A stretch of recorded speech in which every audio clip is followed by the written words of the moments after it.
This is Chris Topic here in New York at Cities Alive 2018. We're going to be having a short conversation with biophilic design expert Bill Browning. I'm Bill Browning from Terra Bright Green. We are a small research and consulting firm based in New York and Washington, D.C. Our work really focuses around human and built environment interaction with the natural environment. And so we do work in biomimicry, innovation inspired by nature, biophilia, human connection to nature, and for want of a better term, weird, complex, really big buildings.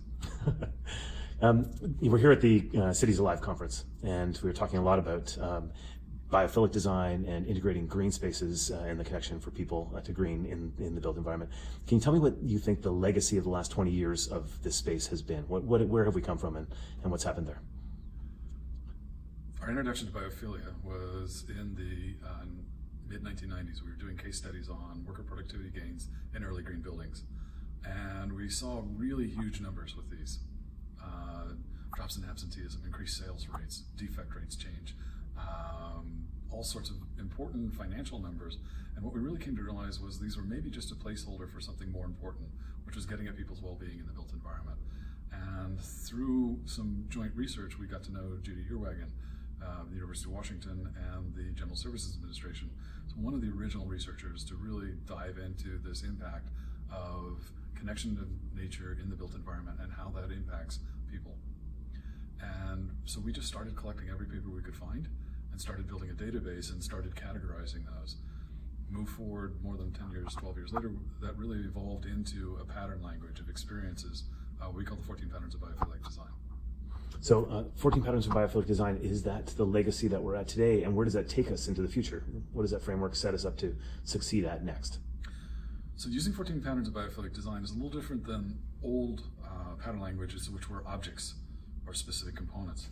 This is an experiential pattern language. This is a pattern language that gets at how do these experiences of nature categorized by type impact us. And what we're looking for are physiological impact and psychological impact. And we're looking for those that are across demographic, across gender, across culture. And so we're kind of looking where we can for universal human response to these experiences of nature. One of our clients has started describing this work as outcome-based design, where we know that some experiences of nature help with stress reduction. Other experiences of nature make us more excited and improve our mood. Other experiences of nature can help with cognitive performance. And so by knowing which of those are, and then determining who your users are in the space and what are the outcomes you need to support for those users, allows you to filter which of those patterns you want to use in your designs. And then focus on one or two, not trying to do all 14, pick one or two that are going to be most effective. Wow. So if I was looking into the future and I was going to look at a project that you're going to do in 20 years from now, are we going to be having a whole bunch of people hooked up to EEGs and being read by machines while they experience a trial architecture experience? Or like, how do you actually bring that to practice in the future? What's the sci-fi version? Where does Gene Roddenberry take this? So today, we have in our office a headset that allows you to track several different brainwave patterns. We are playing around with headsets that allow you to track all 5 different types of brainwave patterns. And we are working with a group that has done a very nice hack on those that geo-tracks them and produces a technique called neurocartography, in which as people move through experience and their brain state changes, the pixels on the map underneath them change colors. And so you take a whole bunch of people through that experience, different demographics, different time of day, different weather, different conditions, and see, do I get a space generating a similar pattern set? If that's the case, then we know the space itself is generating that experience. And so neuroscience is teaching us a lot and confirming some of the intuitions about biophilic design already.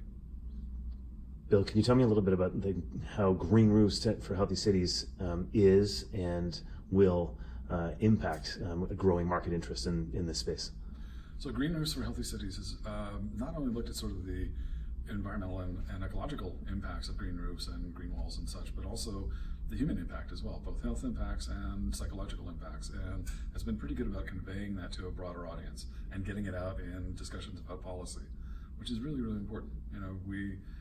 I think a lot of the early conversations about green roofs were just about rainwater. Now we're realizing, oh, yeah, they contribute to a whole lot more.